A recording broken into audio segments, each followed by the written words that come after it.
This is my favorite speedway, but it needs help. In this video, I'll explain what I mean, why I think it's such a great track, and why it could and should be even better. Before I talk about the problem, what makes Toowoomba great? First of all, location. Situated in southern Queensland, about 130 kilometers west of Brisbane, Toowoomba is the state's most populated inland city. In fact, it's the country's second most populated, only behind the national capital of Canberra. Most importantly though, is that this city is filled with a perfectly ideal demographic for a successful speedway. Number two, the track shape. Every dirt track is unique, but Hi-Tec Oils Toowoomba Speedway has this incredible concoction of variables that almost always produce perfect racing. The wide and flowing turns 1 and 2, refined straightaways and much tighter 3 and 4, progressive banking, along with close walls either side of the track make it so incredibly tricky and challenging for drivers, as it's not only difficult to keep constant momentum, but you just never really get a break from being involved in the action. As a result, the fans are the big winners. Number 3, young talent. With the track shape extracting the most out of drivers, it's taught the local drivers very well. Now we're seeing the local Queensland drivers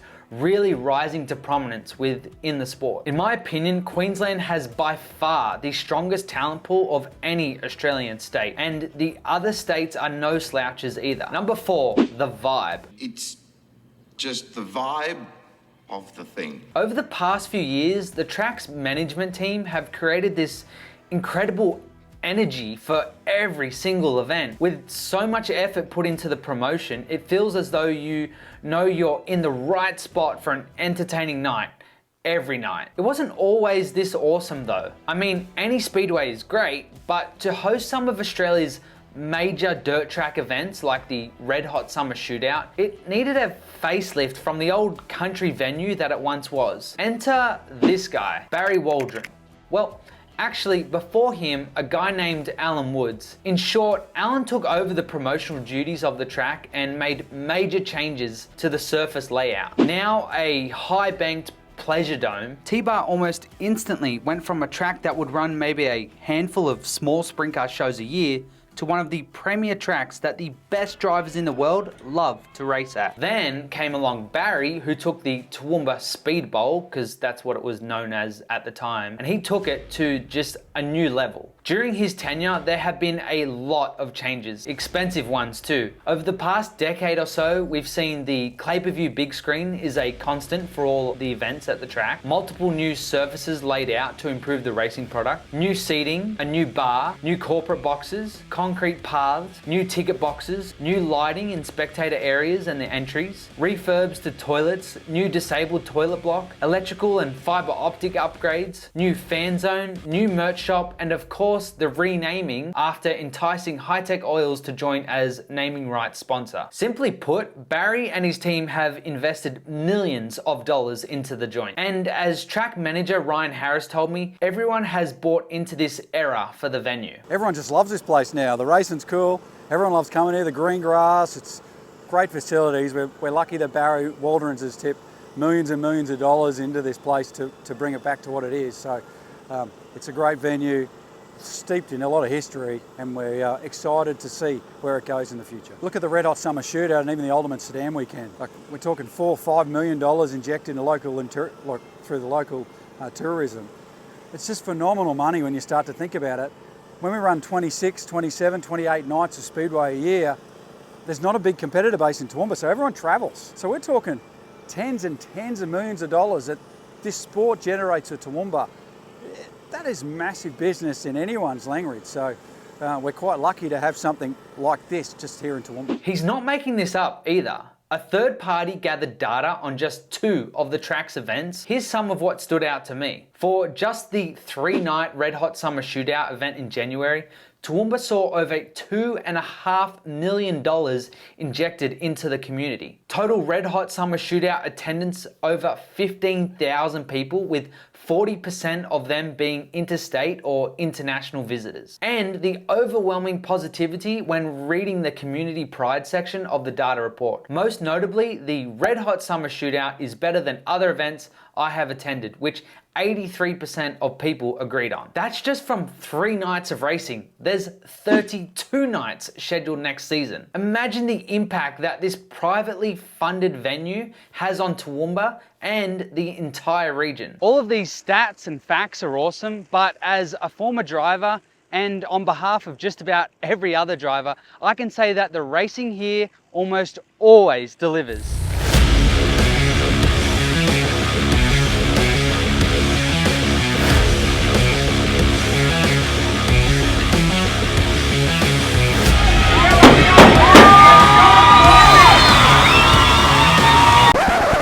I think there's a problem though. What do I mean? Well, although there's this incredible vibe and enthusiasm surrounding the venue, I wonder how long it will continue without receiving extra support. The type of support that other venues have been given on their way to also thriving. I've been lucky enough to travel to the best venues, not only in Australia, but the USA as well. Just in Australia alone though, we see Perth has a like-new state-of-the-art venue with government support. I've covered enough how Sydney has had well over $100 million spent on it. Even the revamped Bordertown track in South Australia has had a $1 million government grant before they even turned a lap. But like I've mentioned, Hi-Tec Oils Speedway has been pretty much entirely funded by themselves. So, okay, what needs to be improved? Well, I had a few ideas, but I wanted to hear what Ryan thought too. The road out the front is one thing that we need help with. We need more spectator seating here. We need to be able to increase this capacity to 10,000. We need better track lights to be able to have a better product on TV when we go that way. And then obviously a new road out the front would be spectacular and give this venue, an international venue, the entry that it deserves. He just rattled off 3 great points. First off, the one thing every single person notices when driving in, the entry road. If you know, you know. It's embarrassingly average. To be honest, I can't believe that the local council hasn't done something about it already. I don't think this is even a tough ask. Like, fix your road to a venue that brings in millions of dollars to the town, right? Number 2, a bigger grandstand to hold more people. So you might think that a town the size of Toowoomba doesn't warrant investment in their speedway. Well, put it this way, right? Compare it to Premier Speedway in Warrnambool, Victoria. Toowoomba has a population of 125,000 plus, a lot more than Warrnambool, which has a population of just 35,000 people. But guess which town hosts a 3-night event with single night sellouts of 10,000 people at their annual major event? Yep, Warrnambool. And don't worry, Toowoomba sells out as well, except Tbar maxes out at about half as many people. Another crazy stat from this past season was just about every Saturday night sprint car event at the Perth Motorplex had over 5,000 people in attendance. And lastly, Ryan mentioned the track lighting. Every prominent speedway venue in the world has adequate lighting, and unfortunately, Tbar isn't one of them. I would love to see how Toowoomba would look with up-to-date lighting. With a major network like Channel 7 now involved in sprint car racing and pay-per-view streaming every single event to viewers all over the world, I'm blown away that the local council hasn't looked at this speedway and said, how can we help? It's truly impressive to think that this place has gone from a little old country venue to what it is today. Now, I'm a sprint car nerd, and like some of you watching this, I'll always want to go to the biggest and best sprint car races, right? But it'd be short-sighted to think that new first-timer potential fans would attend simply for the racing and not take notice of the actual facility. After all, you're comparing this speedway with other major world-class sporting venues, right? With the sale of Brisbane's Archerfield Speedway last year, Toowoomba has every right to become the true home of Queensland Speedway. We're already seeing competitors and fans are coming from everywhere to check out Hi-Tec Oils Speedway, and I just hope it can continue to improve. I hope you guys enjoyed this video. Let me know what you think in the comments down below. I'll read them all and I reply to as many as I can. And while you're here, make sure to like the video and please subscribe to Sprint Car Hub on YouTube. Follow us on Facebook and Instagram and Twitter, or X. And also make sure to visit sprintcarhub.com to grab your merchandise.